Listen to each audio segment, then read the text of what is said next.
넘어가 보도록 하겠습니다. 이는 보시면서 구독과 좋아요 알림 꼭 부탁드리고 많은 응원 부탁드리도록 하겠습니다. 자, 오늘 또 한 명의 불출마가 있었죠.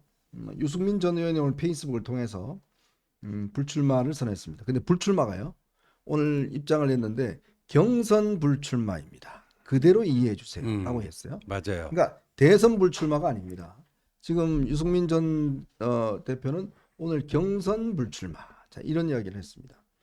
그러니까 보수의 대통령이 연속 탄핵당했음에도 불구하고 당은 제대로 된 반성과 변화의 길을 거부하고 있다. 아무런 절박감이 없다. 이재명을 상대로 이기겠다는 생각이 정말 조금이라도 있는지 묻는다. 대선 패배를 기정사실화하고 패배 후 기득권 집착하는 모습에 분노한다. 보수의 영토를 중원으로 넓히는커녕 점점 쪼그라든 행태가 할 말을 잃게 한다. 참 뼈아픈 이야기가 있다고 봐요. 어떤 점이죠? 보수의 영토를 중원으로 넓히기는커녕 점점 쪼그라드는 행태. 네. 이것도 그렇고요. 대선 패배를 기정사실화하고 패배 후 기득권에 집착하는 모습. 이것도 뭐 저는 저런 진단에는 저도 똑같은 생각입니다. 대선 포기, 당권 탐하고 하는 이런 것들이요. 예. 그래서 저 어제 이제 오세훈 시장도 그렇고 유승민 전 의원도 그렇고 어떤 그 현실의 한계, 우리가 방금 전까지 얘기했던 그런 당내 주류들의 그런 흐름에 대해서 좀 좌절감을 느끼고 내가 여기서 움직일 수 있는 공간이 허락되지 않는구나. 네. 이렇게 판단한 것 같습니다. 자, 이게 이제 유승민 의원은 이번에 이제 경선 룰 때문에 그런 거 아니겠어요? 표면적으로는 본인이 지금 이제 전 국민 대상으로 하면 여론조사가 잘 나오는데 문제는 이제 국민의힘과 무당층만을 빼면은 이게 안 나오잖아요. 이제 그러니까 이제 본인은 이거 해서는 승산이 없다. 뭐 이렇게 이제 판단한 거 아니겠습니까? 그래서 그 역선택 방지 조항을 유승민 전 의원 쪽에서 공개적으로 문제 제기도 했었습니다만, 저는 그것 때문에 불출마했다고 보고 싶지는 않고요. 네. 이 경륜이 있는 정치인이 이렇게 고심 끝에 불출마를 할 때는 그 공개적으로 표명한 바를 믿어주고 존중해줄 필요가 있다고 생각합니다. 그렇기 때문에 특히 제가 봤을 때 이 마음 아프게 느껴졌던 부분은 보수의 영토를 중원으로 넓히기는커녕 점점 쪼그라드는 행태.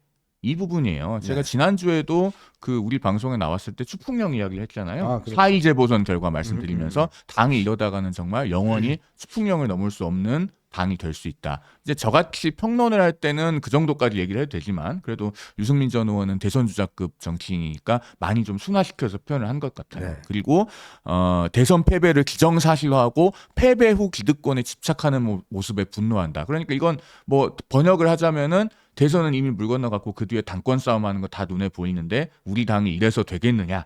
라는 얘기를 하는 거잖아요. 그런데 여기서 이제 한 가지 우리가 짚어볼 지점은 그렇다고 해서 드랍을 하고 포기할 것이 아니고 어떻게든 이 당의 노선을 견인하고 노선 투쟁을 해서 승리하고 당이 민심의 중앙값에 가까워지도록 최선을 다해야 됩니다. 하늘은 스스로 돕는 자를 돕는다고 하는데 정치에서 그 하늘은 결국 민심이거든요. 끝까지 포기를 안 하고 노력할 때 결국에는 국민들도 거기에 반응을 해주시는 겁니다. 그래서 제가 봤을 때는 유승민 전 의원이 오늘 이렇게 드랍한 것 굉장히 마음이 아프고 안타깝습니다만 한편으로는 이걸 끝까지 포기하지 않고 동시에 우리 당원과 지지층에게도 대선 이미 진 것 아니다. 절대로 패배의식을 갖지 말라. 우리가 포기하지 않으면은 반드시 이길 수 있다라고 하는 확신과 자신감을 불어주는 리더가 지금 우리에게 필요한 때다. 저는 그런 말씀을 드리고 싶습니다.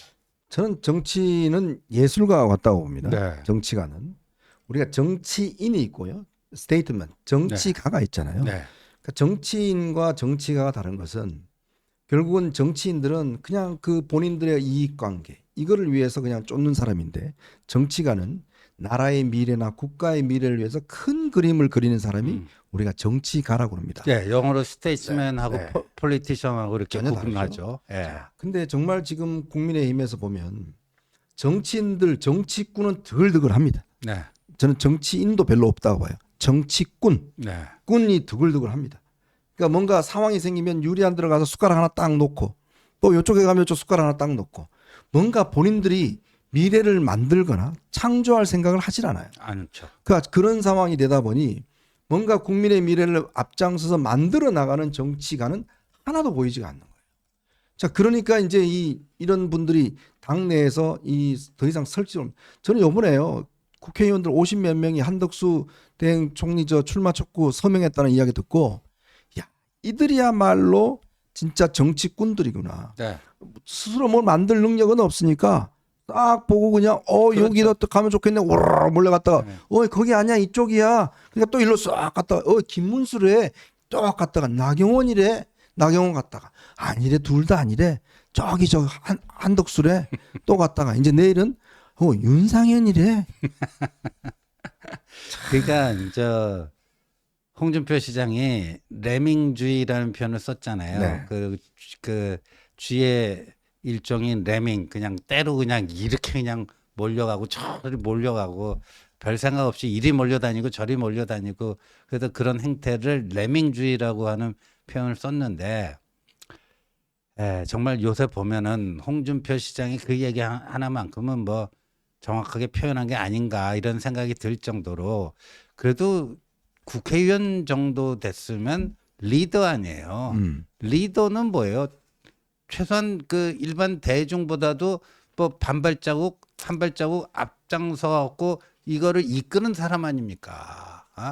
한번 가보지 않은 길이라도 자기가 딱 판단해 갖고 이 길로 한번 가봅시다. 제가 앞장서겠습니다.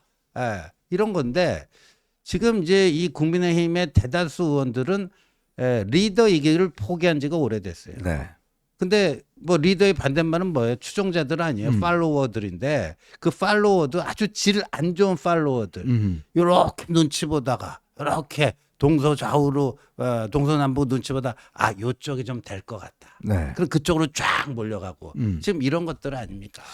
저는요, 그래서 오세훈의 좌절이라는 게 바로 그러한 행태에 대한 환멸이 결정적인 전 계기가 맞아요. 됐다라고 들었습니다. 네. 그러니까 그런 환멸이 있고, 사실 요즘 제 국민의힘 쪽 뭐 의원들이 저한테도 이렇게 연락을 해서 이 의원 우리 어디로 가야 돼? 이렇게 묻는 사람이 있습니다. 그래서 제가 하도 기가 막혀갖고 아니 좀 만들어 보쇼 이렇게 이야기를 하는데, 저는 그런 의미에서 참 친한계라고 소위 이름하는 의원들 있잖아요.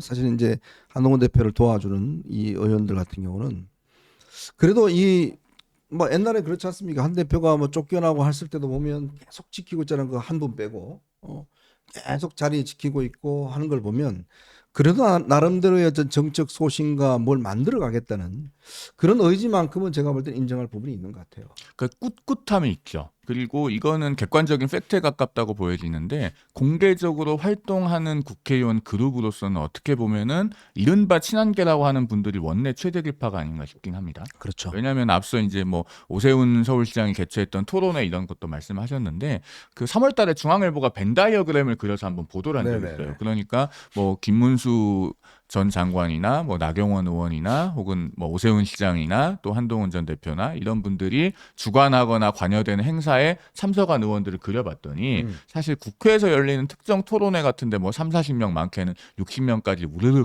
가기도 합니다만은, 그런 분들은 다른 행사들하고도 많이 겹치더라 하는 겁니다. 네네. 그래서 친한계는 적어도 제가 봤을 때는 상당히 꿋꿋함을 가지고 있다라는 생각이 들고요. 그다음에 조금 오늘은 개인적인 소회를 하나 좀 말씀을 드려볼까 해요. 지금 우리가 오늘 보수의 현주소를 중심으로 이야기하고 있잖아요. 그리고 어제 오세훈 서울시장이 불출마를 선언했고, 오늘은 유승민 전 의원이 경선에 참여하지 않겠다라고 선언을 했는데, 오늘 우리 어벤져스에 들어와 계시는 시청자 여러분들, 자유민주주의를 중요시하는 보수 여러분, 그리고 실용을 중시하는 중도 시청자 여러분, 지금 국민의힘의 현주소, 보수의 현주소를 보면서 굉장히 답답하실 겁니다. 그리고 이렇게 해서 도대체 대선을 이기는 것은 가능한가? 이재명 세상에 오는 것 아닌가? 우리는 희망이 없는 거 아닌가? 이런 생각도 많이 드실 거예요. 혹시 이제 불교나 다른 종교를 믿으시는 분들도 계실까 봐서 제가 좀 조심스럽긴 합니다만, 제가 즐겨 인용하는 성경 구절 하나를 좀 말씀을 드릴게요. 우리가 선을 행하되 낙심하지 말지니 포기하지 아니하면 때가 이름에 거두리라. 그러니까 지금 대선은 이제 한 50일 정도 남았습니다. 아멘 해야 되는 겁니까? 포기하지 않는 순간에 지는 거예요. 포기하는 순간 승부의 추가 기울어지는 거고, 오히려 지금 대선은 국민의힘 같은 경우에 아직 경선도 시작을 안 했고 본선은 5월 12일이 돼야지 개막합니다. 그러니까 지금부터 보수가 제자리에 갈 수 있도록, 당당해질 수 있도록 노력하고 포기하지 않는 것이 중요합니다. 그렇게 하면은 우리가 6월 3일에 대선에서 반드시 승리하는 결과가 있을 거다. 저는 그렇게 생각합니다. 네.